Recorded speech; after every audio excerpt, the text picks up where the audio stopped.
guys, it's Wathoni and Yancy, and you're welcome to the Baby Talk Show. On this episode, I'm excited because I have a father, an actor, brand influencer, and author. You probably add more as we speak.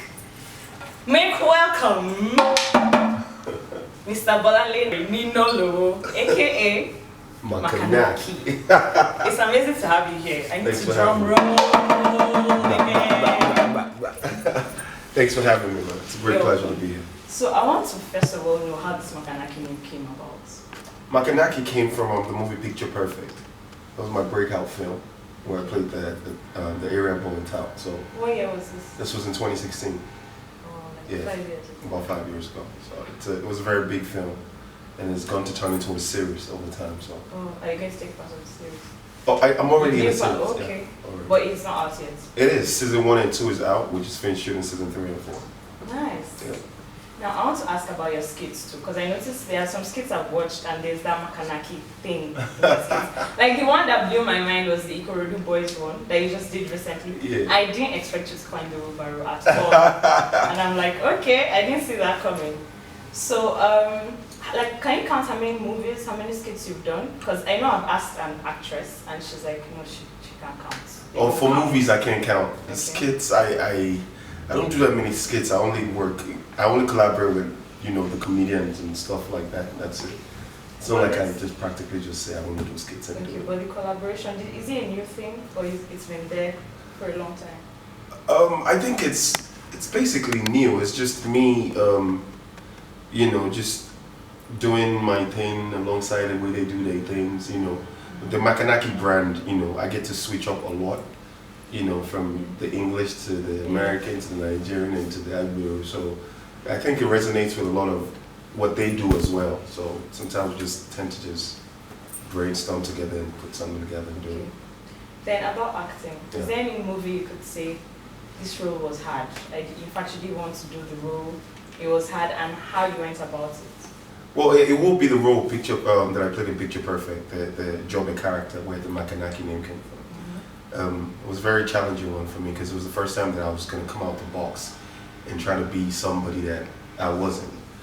So for me, that was like the first time I actually really, really acted, because every other thing for me was role play.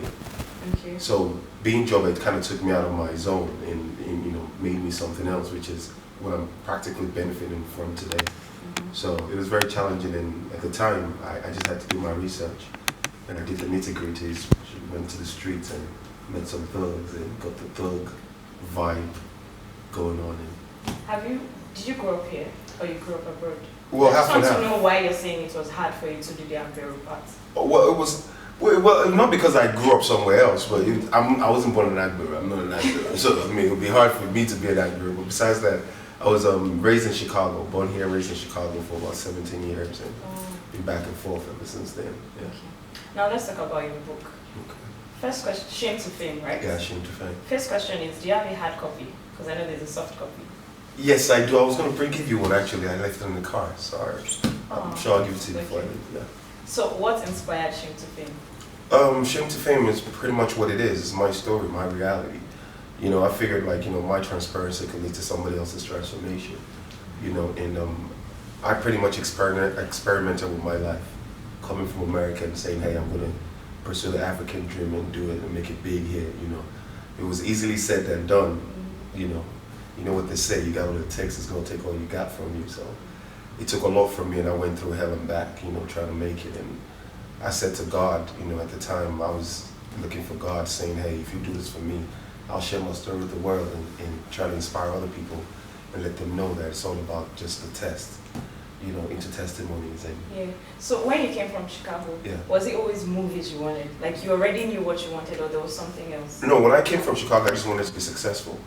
The African dream for me was coming back to Nigeria and then being successful. But I didn't know exactly. As an entertainer or a 9 to 5 or? I didn't know what, but I just wanted to be successful. I knew there was more to me than just being the ordinary person. I was much more like on the extraordinary part. So when I came down, I figured, hey, what was I going to do? I tried to do the 9 to 5, because I was still very, very much dependent on my parents at the time when I came, so And parents stay here? Yeah, they stay in Nigeria. And you know how it is with the traditional parents now. I'll work in the bank, do this, do that. So I did a bit of that just to kind of understand my way. And I realized that wasn't what I wanted, you know.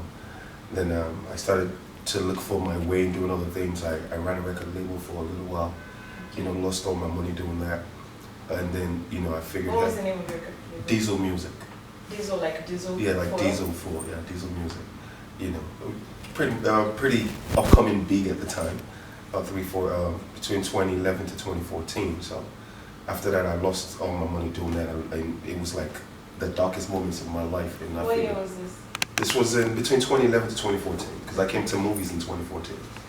You know, so after that loss and the whole adversities and all that, I figured like I wasn't gonna go back to America. I wasn't a quitter. You know what I'm saying?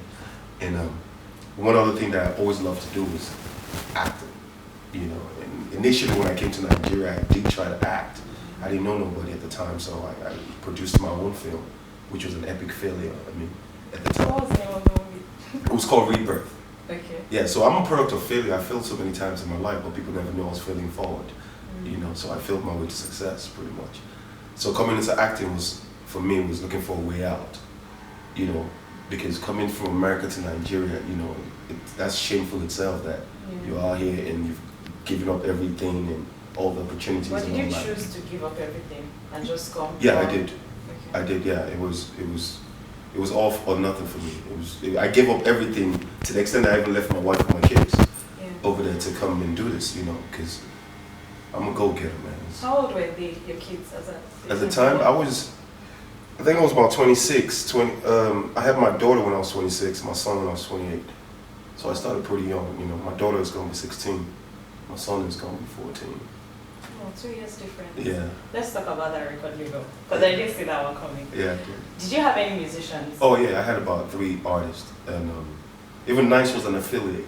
Yeah, at the time. You know, I had 3 musicians, and we did. Yeah, Sam Gongwaso as an actor. Oh yeah. Oh, that was big. It was heavy.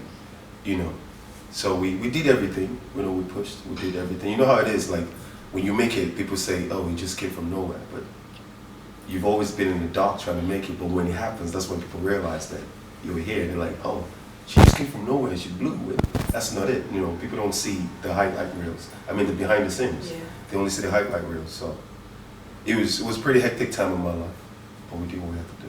Nice. So is there any other thing you're looking forward to do? Hosting? Do you do modeling gigs? Do you present? Well, I do pretty much how I feel. You know what I'm saying? Depends on. I just wanted to be successful, and I am successful. Thank God for that. Okay. You know, so for me at this time, it's pretty much what I want to do. Like if I feel like okay, I'm into it. Like you called me up for this, and I'm like, I'm feeling it. Like, let's go do it. Okay. That's how I am. Last question about the record label. When you formed the record label, did you plan to also produce your own song? No, like I didn't. Be an artist? No. You just wanted to manage the record Exactly. like own your record Yeah, I did a lot of writing as well. I did Oh. A&R for my artists. Do you plan to do something like that again? I don't know. Actually, I'm a product of grace. You know what I'm saying? At the time when I became successful, or when I started to feel like my feet was standing in the angles that I wanted, I realized that I just needed to submit myself to the grace of God. And I mean, ultimately, I just wanted to be extremely successful. You know, but the path in which I will do that was left to God. So there's nothing like I plan to do next. You know, but if it's to impact lives and, you know, do things that are going to be successful, I'll do it, as long as it's ethical and legal. Okay, last question about you before we go to the topic of the day. Yeah. You do Yoruba movies? Yes, yeah? I do. So you speak Yoruba fluently? Fluently. You were speaking Yoruba even in Chicago. You didn't forget. Well, I don't think you could ever forget a language. It's impossible. Both of your parents speak Yoruba. Yeah. Are Yorubas? Yeah. I speak Yoruba, the Yoruba that's the us speak. Okay. Because you know there's deep Yoruba, there's conk Yoruba. So I know my limits, and the kind of films I do are the ones where okay, I know I can deliver in this kind of, you know, atmosphere or whatever, but there's some real conk Yoruba movies that I can't even Nice. Yeah. Interesting. That record label one is the one that's blown my head. Yeah, man, I've been through it all, seen it all. Okay, so now let's talk about topic of the day. So you have 2 kids, 16, 14. Mm-hmm. When they were still young, probably you're not there, but like, how are you handling, like, your wife calls and they're sick, they're really ill. How do you handle it? Do you panic? Do you do first aid? Do you take them to the hospital immediately? Or how are you handling it? Well, for me, I have to give all the credit to my wife. You know what I mean? Because I was never really there. You know, as they were growing up. I mean, I always just come to America maybe for like a month, you know, within the year, because I was a dogged hustler, and I knew what I was doing was for my family anyway. So I figured, you know, between the ages of 0 to 10, you know, I could still use that moment and that time to fight my battles, because I wasn't gonna end my dreams because I became a father. You know, I wasn't a willing father at the time. Like, I wanted a child, but it happened. You know what I'm saying? The woman that I was with was the woman I wanted to spend the rest of my life with anyway. You know, and being an American, growing up in America, you know, you grow up to be independent. You know what I'm saying? We start working at young ages and stuff like that. So I figured, you know, I'll take 10 years to hustle, you know, do what I got to do. You know, if I don't make it in 10 years, then I'll just come back, you know, to America and become a father and just a regular, typical dad. So basically, you can't say there were times you were there when they were sick, or... No, I can't say that. I can't say that. I can't even remember. Maybe the only thing I remember is when my daughter was trying to grow her teeth, and she was, you know how they go through this sick period with their teeth, whatever. I experienced that, but besides that, I have to give my wife the credit for all that. Okay, to round it up for this segment, what year is it? Okay, she's 16 now. What year in the 16 years do you know you've been in her life the most? The past 2 years. So that's 15 and 16. Is she turning No, that's 17? 14. No, she's turning 16. Okay. So I think it will be between the ages of 13 to 15. What has been really challenging? Because now she's a teenager. Well, nothing really, because even though I wasn't there, it wasn't like, you know, I communicated with my kids every day. You know what I'm saying? But when I mean being there, because now I realize what it means to be there. You know what I'm saying? We sometimes think because we got money or because we send money or money takes care of every other thing. No. Now I get to like sit with my daughter sometimes and take a ride with her, and then we're talking about life and we're discussing things, and she gets to tell me even when I'm stressed out or whatever, you know, how to chill. You know, she's my motivation. You know what I'm saying? So I realize the more. You know what I'm saying? And that's all I'm dedicated to doing right now. It's just, like, I really don't even give a shit about my career anymore right now. But they're based here or they're still based in Chicago? Well, back and forth. They're in Chicago right now. So they school there? Yeah, right now. What's their names? Aliyah and Kia. Okay. Yeah. That's it on this segment. We'll be right back.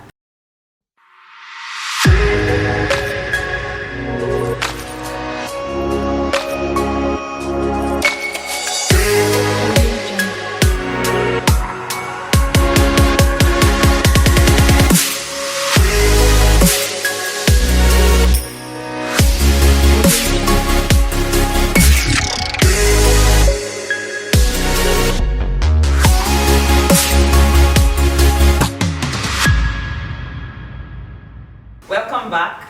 This segment is the Say It All segment, and all my guest needs to do is yes or no.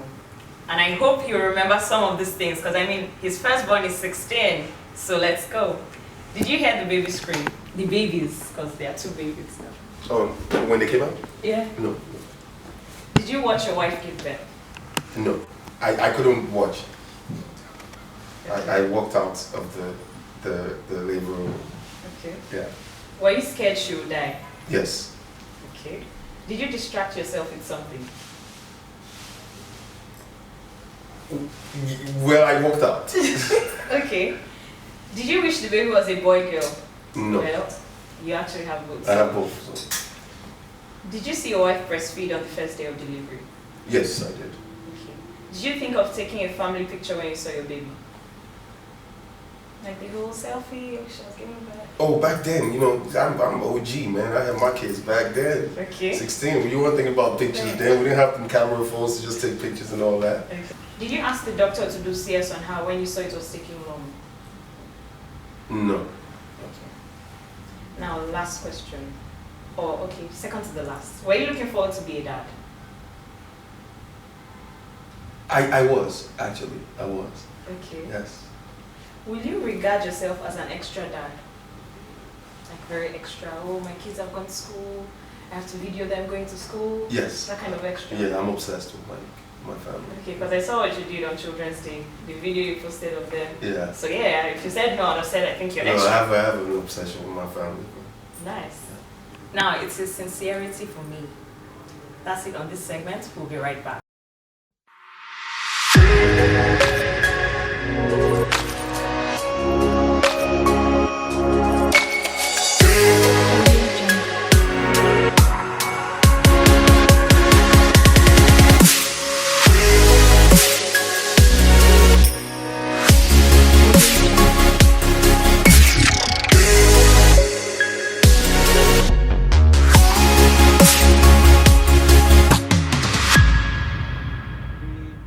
Welcome back, guys. Now we're on the What's Your Take On segment. And the topic is quite interesting, and I want to know your take on women that pin their pregnancy on the wrong man. So they actually know it is man A, but they go and tell man B that you know the pregnancy. What's your take on that? The witches. It's witch hunts, period. It's like the most horrible thing you can do in your life. Okay, so if it happens to you, what would you do? Explain what you said. If it Okay, happens. if Jennifer is pregnant, you know you're not the owner of the pregnancy, and she comes to tell you that you're the owner of the pregnancy, what would you do? Then, well, it's easy. We just go do a DNA test. While she's pregnant or when she gives birth? We can't do until she gives birth. Okay. So we'll do it when she gives birth. So you're going to show that you don't believe you're the owner of the pregnancy? Well, I can't deny or fight it until, proven by science that I'm the father or not. Because if I did sleep with a woman, there's guilt that, there's a possibility that the child could be mine, especially if it was unprotected. You know what I'm saying? So I can't do anything until I... Yeah. But do you think this thing happens a lot to men? Oh, yeah. I hear stories every time, man. So that's why you there's a bunch of shit happening, man. That's why you think men actually always talk about DNA, because it's more of a man thing with the DNA thing. So it's the man saying we must do a DNA test and not the woman. Well, yeah, the only way you ask for a DNA if you're randy, you're sleeping around and stuff like that. But if you're a one woman kind of guy like me, like me, I say sure. that shit, like Maka. You don't need no DNA, man. So I want you to tell the viewers, yeah, especially the lady that is pinning the pregnancy on the wrong man, something. Women, you're pinning your pregnancy on the wrong guy. You're a witch. That's it. You're a witch. You're pretty much foul. You're a devil. Ajenye alone. Ajebruku. And don't sumie and don't damos on panie. What kind of shit is that? Translation for those that don't worry, they will translate it themselves. The woman that's doing will translate it. You know what I'm saying? Should I drum rolls or no? Yeah, you need a drum roll for that one. We're at jail with me. I'm not to go shooting now. We shot jail. Have you heard? That's a jail drum roll. Can you do it? Oh yeah. Oh shit. You're good at it? Oh yeah. Let's see.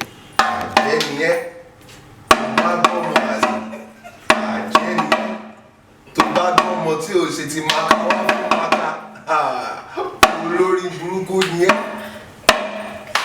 Nice. Yeah, they got the music, they got the message. Excuse me, I'm sorry. It's fine. That's it on this segment. We'll be right back.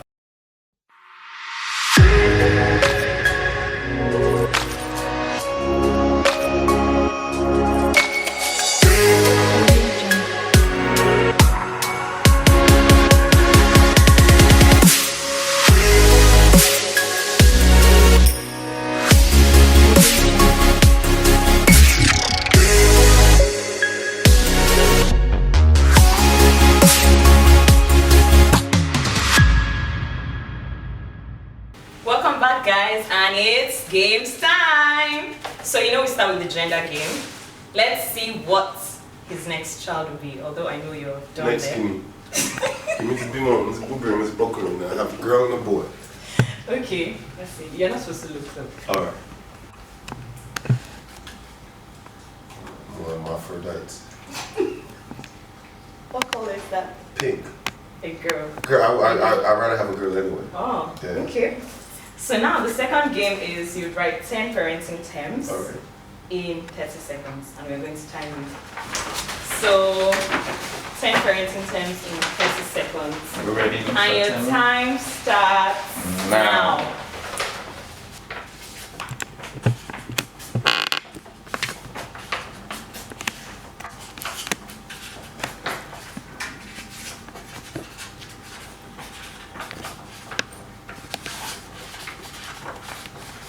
10 seconds gone.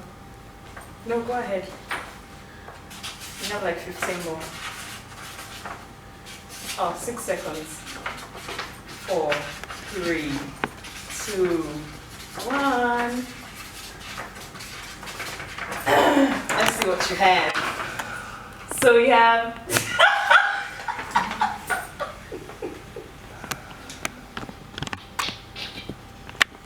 oh my god.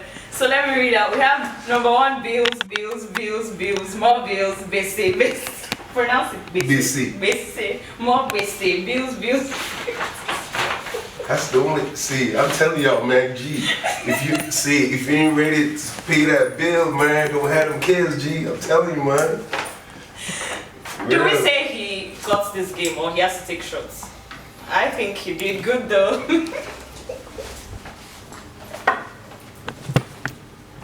Guys, what do you think? Did he do good in this game or not? I think he was 10 over 10 in 30 seconds. I think it was apt. So it's a wrap, and I want to thank you so much. Thank you. I kept telling Shukiti, he's a big deal. Therefore he comes for my show, and he showed up. Honestly, I kept saying, and he turned up, and I'm very, very grateful You're for welcome. that. You're welcome. Thanks for having me. You're welcome. Segment of the Baby Talk Show. Now remember, you don't have to be a perfect parent. Just be a real one. I mean, Just be our like father is Makanaki. a real one. Yeah, Exactly, just be Makanaki. That's it. Until next time, bye guys.